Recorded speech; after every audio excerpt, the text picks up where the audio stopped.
This is the Blood Red podcast from the Liverpool Echo, giving you the inside track on all the big talking points from Anfield.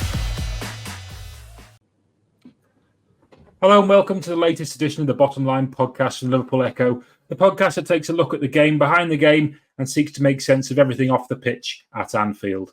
It's been a while since we were last on, but there is plenty for us to digest after a remarkable summer of transfer business, the summer where Saudi Arabia made their mark on the global stage with their transfer activity, including a late swoop for Liverpool's talismanic Mohamed Salah, and where Chelsea owners Todd Burley and Clearlake Capital got everyone talking about amortisation. Joining me today is a friend of the show, sports lawyer and author of books including Done Deal and most recently Building the Invisible, Daniel Geey. Daniel's extensive experience and insight when it comes to player transfers and takeovers makes him the perfect person to kick us off once more after our brief hiatus. Dan, welcome to the show. Thanks for having me on as usual, Dave, and great to chat. Hopefully we can dive into some interesting topics, and I'm sure you won't do a Paxman on me and ask me anything too difficult, please. No, nothing, no curveballs here. But it has been a remarkable summer of transfer activity. It's hard to. I mean, I know you've been involved in plenty of transfers down the years through obviously your role at Sheridan's as a sports lawyer. It's hard to remember a time when it's been so much activity, so fervent, and at such high prices and high volume as this summer. It's been quite extraordinary. Yeah, I mean, I feel it always comes in different cycles, doesn't it? Really, it feels like this was almost the window of the defensive midfielder and the window that sort of Saudi something destabilized the market. But I just wonder whether actually, in a way, the lure of the Saudi League actually, in some ways, really helped rebalance the market for some clubs, and we can maybe talk about that in due course. But I think the same thing is on Chelsea stuff. I think the amortisation and the longer contracts become really interesting, and the opposite's also true with Salah, which I think we can dig into. Which is Liverpool are a year off from re-signing Salah to a new 3-year deal, and then who would have thought within 1 year the money on offer for effectively a 31-year-old would be so high, and that obviously goes towards a number of different metrics than the ones we're used to seeing in the traditional football market. I do want to touch on Mohamed Salah a little bit later, but to address a couple of the earlier points, that this summer window, I mean, we've seen so much money spent, and you say there, it's for some clubs it's been maybe a nuisance and a mischief to have their pockets picked so late in the window.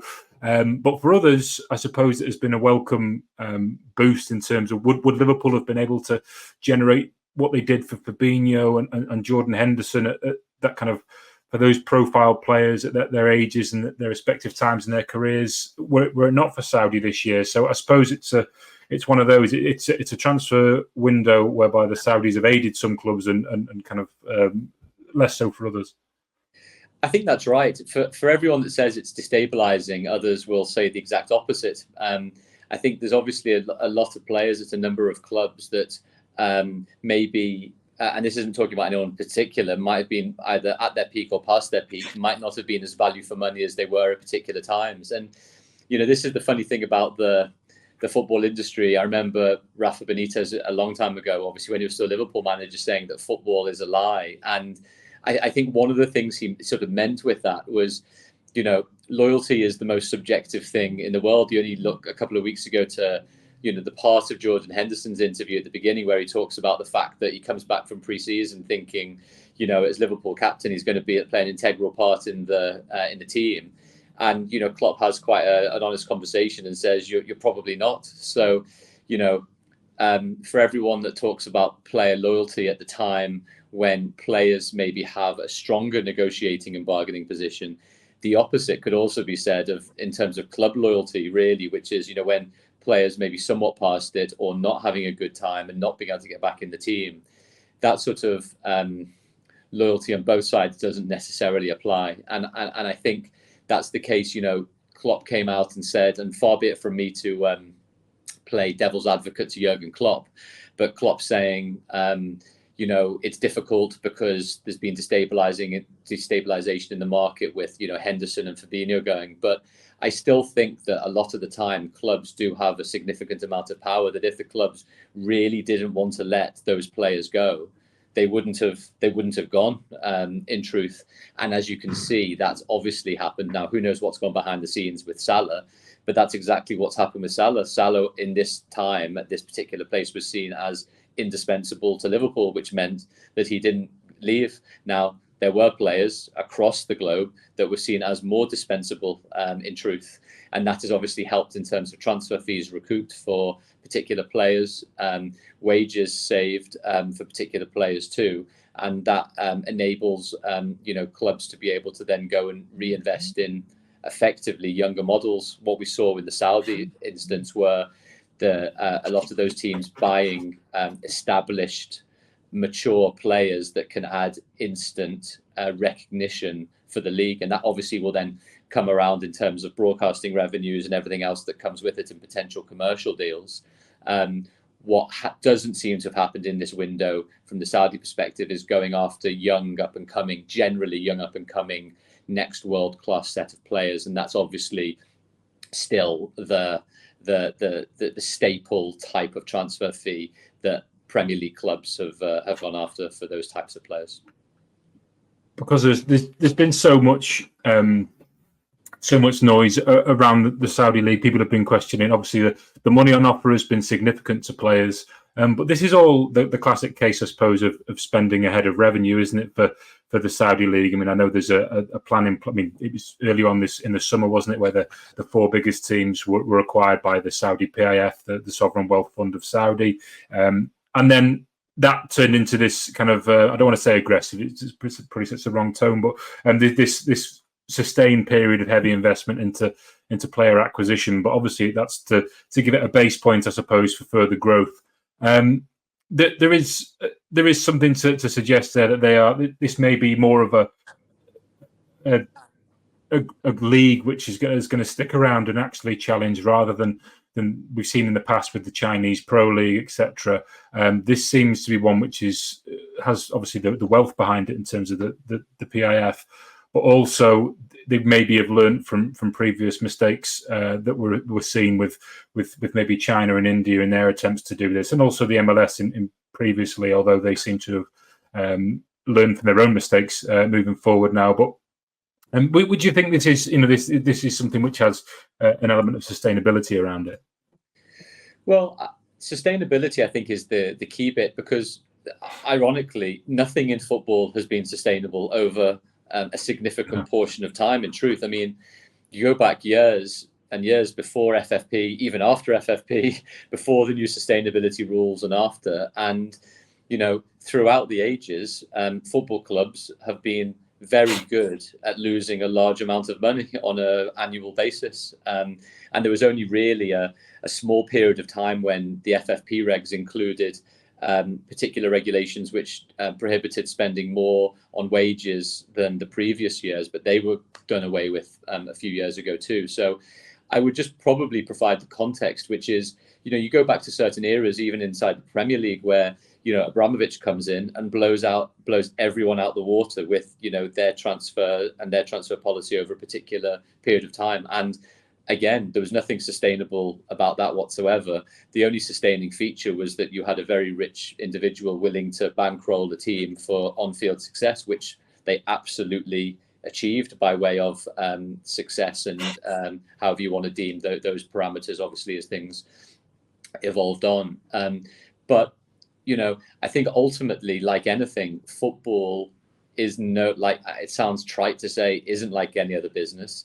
You are judged by fans/consumers, not by your bottom line, but by your bottom line in terms of glory, in terms of qualification, promotion, relegation, trophies, and everything else that comes with it. So in terms of sustainability, I just think it's sometimes the measure that is different now for the Saudi league and for other leagues, in truth, that are looking to invest large amounts in their league to grow the game, to grow the business, to grow the spotlight. It's a much wider play. You only have to look at what the Middle Eastern investment is going to be in terms of live golf, in terms of tennis, in terms of paddle, in terms of football, obviously.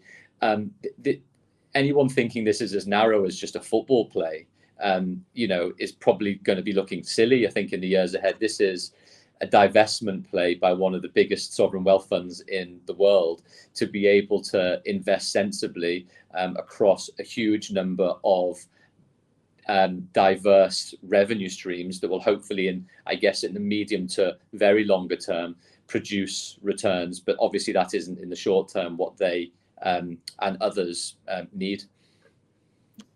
I did see an article the other day suggesting that there were some talks which took place during the ECA a General Assembly in Berlin around how, obviously, with the Saudi League's emergence, it creates, for those clubs who've sold on to Saudi, Liverpool included. I mean, I think all told it was something like 52 million for Henderson and Fabinho, using reported figures. I suppose, given the fact that the SPL aren't bound by the kind of regulations around UEFA and financial fair play, etc. Also, when it comes to kind of overdue payables and things like that to football clubs, I suppose there is a conversation to be had around. There's an element of risk, is there, in terms of having, piling so much stock, I suppose, into selling players to Saudi, because that's, not to say that the Saudi Arabian Public Investment Fund isn't good for the money, but it's not all of the clubs in that league are owned by the PAF. I suppose that there is an element of clubs will want some uniform regulation. Now we are truly entering, for the first time, it feels like a global game potentially in terms of domestic leagues, because obviously Europe has dominated for so long. Maybe, do you think that's something which clubs may look towards? Well, I think more generally that FIFA does have an overarching framework for disputes between clubs if there are debts or otherwise payable, regardless of the league or otherwise that you're in, and then you can enforce those claims, and then FIFA can take sporting sanctions against particular clubs or players or associations as necessary. So granted, there isn't the type of sustainability regulations on a global basis, but FIFA is there to be able to deal with international disputes that occur between their stakeholders. So granted, there are always going to be reports about particular countries or otherwise not being good payers or being good payers or as it is. I think there's a pretty robust framework in place to ensure that compliance. And if it doesn't, like any club or in any country, that there'd likely to be pretty strong sanctions imposed as a result. Yeah, it's like I said, it is uncharted territory, I suppose. It just feel like you mentioned before, it's a very strong play, and the ambition for the Saudi League, as they've declared, is to become one of the top 10 leagues in the world. Do you imagine they'll probably climb up that list fairly quickly if things go to plan? But circling back round to Mohamed Salah, that was something which came late in the window. I'm sure in your line of work down the years, you've probably had a few busy end of transfer windows, aiding deals, etc., and getting them over the line for clubs. And when something happens so late in the window like that, as it did with Salah, obviously there was a bid rejected. How do these things usually play out so late in the window, and why do clubs maybe keep their powder dry until the very last? And why, because we saw it with Liverpool went in for Gravenberch on the very kind of last knock-ins of the transfer window. Al Ittihad come in for Salah, etc. And there's always this flurry of activity. I mean, why do you feel that is, or why is that?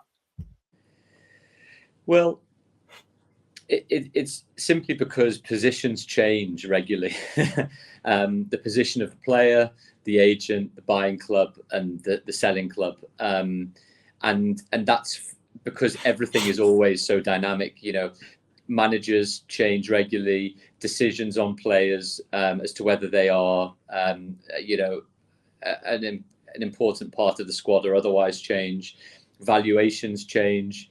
It might well be that the squad size elements do. It can do with, I know you've reported quite a lot about the homegrown rule and particular places that would be for club trained or association trained. But ultimately, then what can happen is, the availability of other players change as well. So someone that isn't available then becomes available, and then that club will then try and sign that player, and then that leads to knock-on effect or otherwise. But the problem is that it's extremely difficult to second guess anything, because some would say, well, why did they leave the Salah bid so late? Was it actually something not to do with actually being able to get the player at that time? Does it look good that a particular league is looking to get some of the best players in the world, and will it actually mean that he or someone else will move in January, or at a later time, or not at all, in truth? The other thing that I think is always interesting is, I remember, I think Carragher was speaking with Neville on one of the Sky shows, and everyone was sort of speculating about what amount would actually mean a player, Salah, would even move, And the later it comes in the window, the harder it is, obviously, to be able to find a replacement with good reason. But at some point, the number becomes a really significant number. So what is that number? And we're only talking, as I said, a year ago, of everybody celebrating that Salah had signed on the dotted line, and was obviously going to try and commit himself for a significant period of time. The opposite, which I find fascinating, is also true with a player like Mane. He moves with a year left on his deal to Munich. And it obviously doesn't work out well, and then he's obviously moved to the Saudi league as a result. But he's still, again, I think 31 as well. I would have thought pretty much prime career of his career too, and wanting to move for what also might be, in truth, religious, cultural, lifestyle reasons, as well as obviously sporting reasons. So sometimes those player reasons, as Henderson has or hasn't said, relates to growth of the game, relates to securing family future, but also there are other reasons why you might want to go to a particular country and live a particular type of lifestyle too, in truth. I mean, the Saudi, the summer of Saudi, I suppose it's been coined, has been one dominant aspect of it, but arguably one of the biggest stories has been Chelsea's approach to the market. I think before, the idea of amortisation is something that probably football fans weren't expected to be bombarded with on such a regular basis during the summer. But obviously, Chelsea's approach of 6, 7, 8, 9-year contracts has its merits from a financial point of view, or it did until that particular route has been closed down by UEFA moving forward. But Liverpool got burnt a couple of times in the market by Chelsea quite publicly over the Romeo Lavia and Moises Caicedo deals. But obviously Chelsea continue to spend after that. Again, I suppose it's another element of spending ahead of revenue. I mean, the idea being that they're trying to build a team for the future, to dominate, to bring in the prize money, which they can leverage into and future revenues, greater revenues around the business. So, I mean, how do you assess this window for Chelsea? I mean, it's been quite something really, and spend on of the likes we've never really seen before.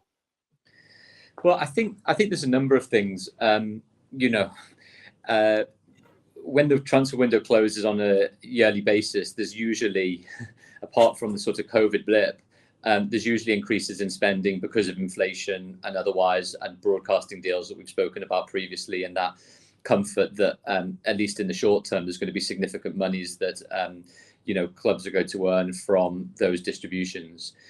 I think the interesting trends really is that again, on the amortisation point, signing up players to longer term deals, UEFA then cut off that particular point to maximise that to a 5-year period that the amortisation can occur, simply because of that sort of Chelsea tactic. But there's a query about, I read recently that maybe Chelsea have actually been quite clever in providing longer term deals to a lot of players, because from a real perspective, i.e. inflation proof, there's a query about whether £100,000 now is obviously worth a lot less money in 5 years time, in truth. So whether there's quite an interesting tactic involved from that perspective. Now, in my view, there's always a query about whether, if a player has a good 18 months, and depending on how those contracts are structured and incentivized correctly, whether they're still going to come back to the club and say, well, I deserve to be at a higher,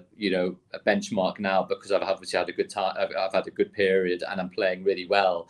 And therefore the contract that is future proof for all of these things still needs to be renegotiated anyway, in truth.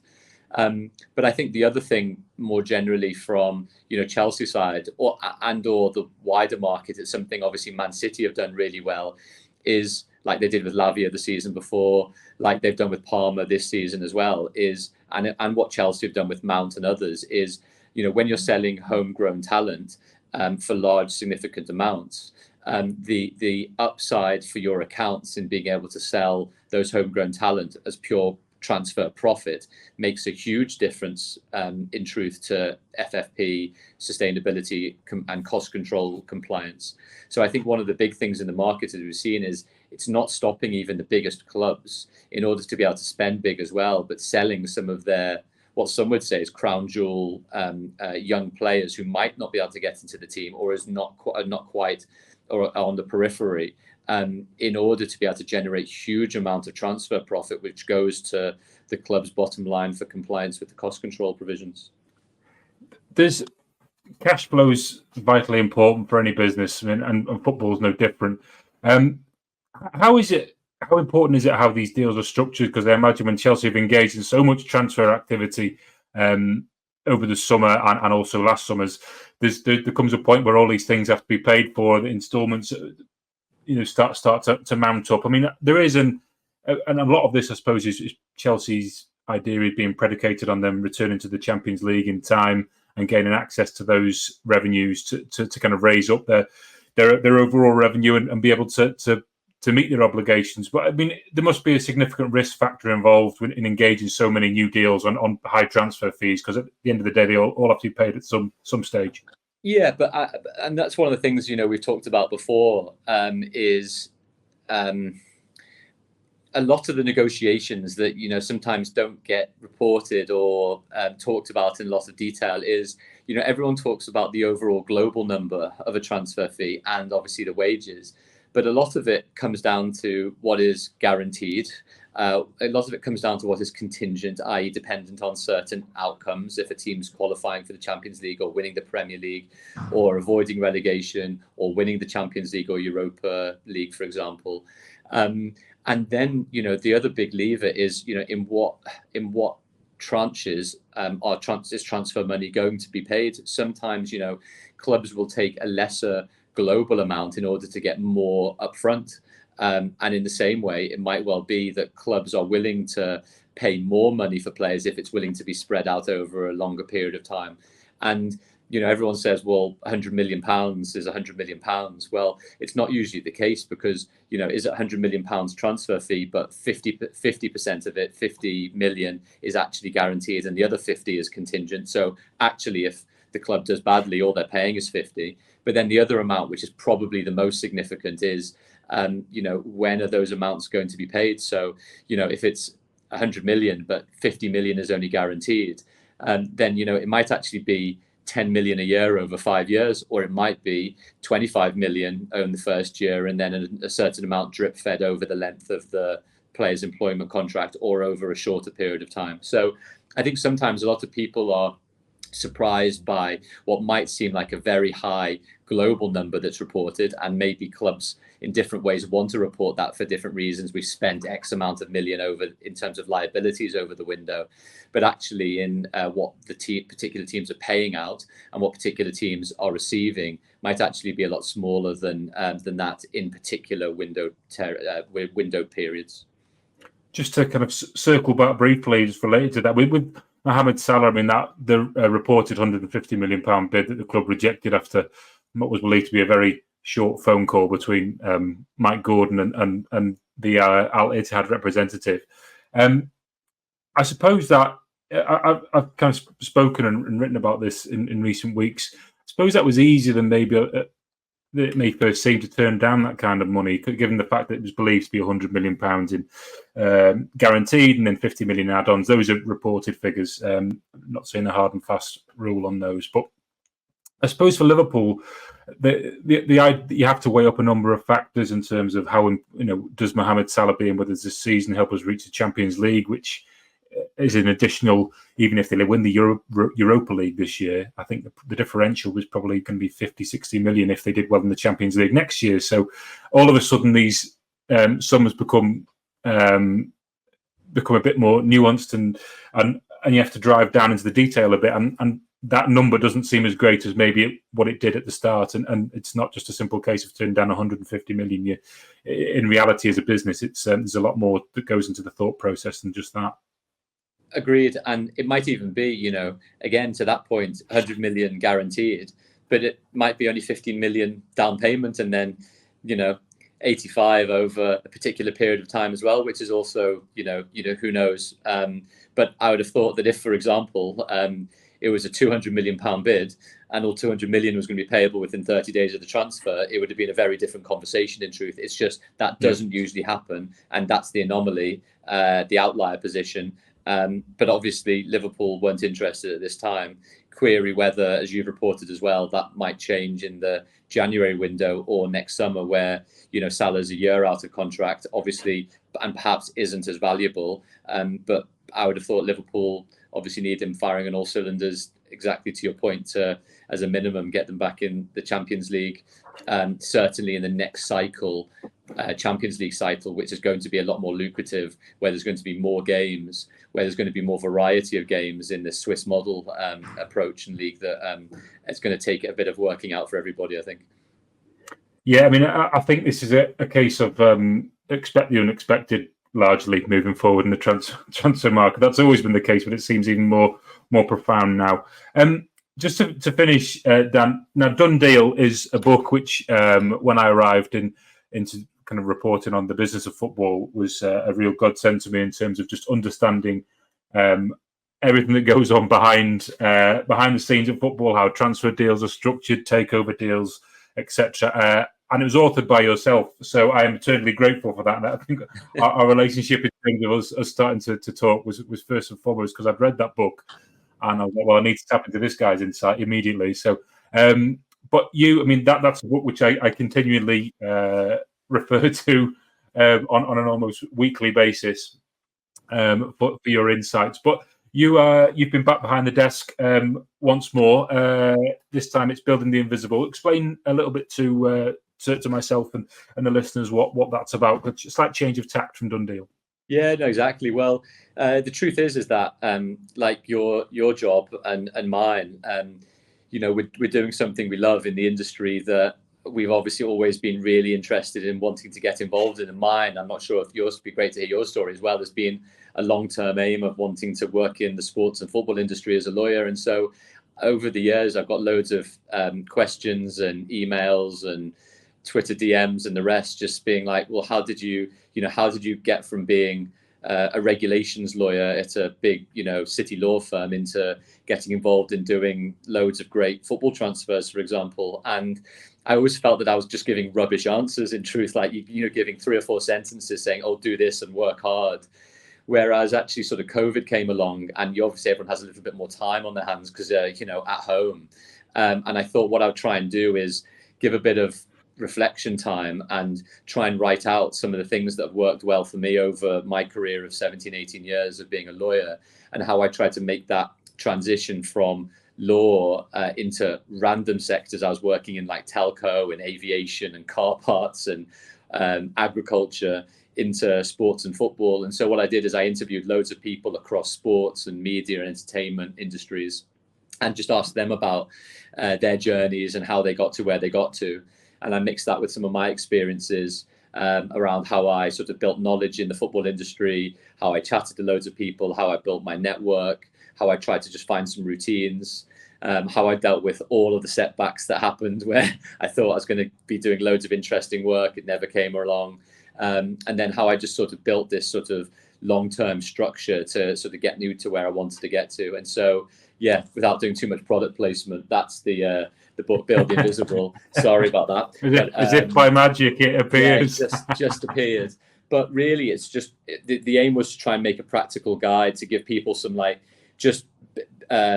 insights into how I've gone about doing things and how they, in the medium to long term, can go about doing those same things and thinking about the industries they want to work in, and then how you go about doing it in reality. I mean, it's interesting you mentioned the point about COVID, because when I first came into this role, it was largely as a result of COVID and change of circumstance. But I find since then, because sports journalism is something which I always wanted to get into. I came into it quite late, but I probably could have done with some sage words of advice a little earlier in my career, maybe. But it's interesting. I found that the sports business element of it, particularly since COVID, has really blown up. So this is, it'd be a fascinating insight into kind of that industry from yourself and someone who's kind of worked their way through the whole system there. So no, fascinating read, I'm sure, and I'll look forward to try and get some more pearls of wisdom. Done deal's already worked a treat for me, so hopefully Building the Invisible will do so as well. No, thanks, Dave. And look, if it's of any value, maybe I'll send some copies to the office, and you can do a little competition, and a few of the listeners can get a few of those books, and hopefully not be too disparaging on Amazon about me if I can help it. No, that'd be absolutely perfect. That'd be perfect then, and we'll try and drop a link into that into the description of this podcast. So, Dan, thanks so much for joining us. Pleasure as always. Your expertise and insight is always gratefully received. So thank you very much. And be sure to join us next time on the Bottom Line podcast. Got some more great guests lined up for the next few weeks. So we hope that you will continue watching and continue enjoying the content on the rest of the Liverpool Echo's Blood Red channels. Thanks very much.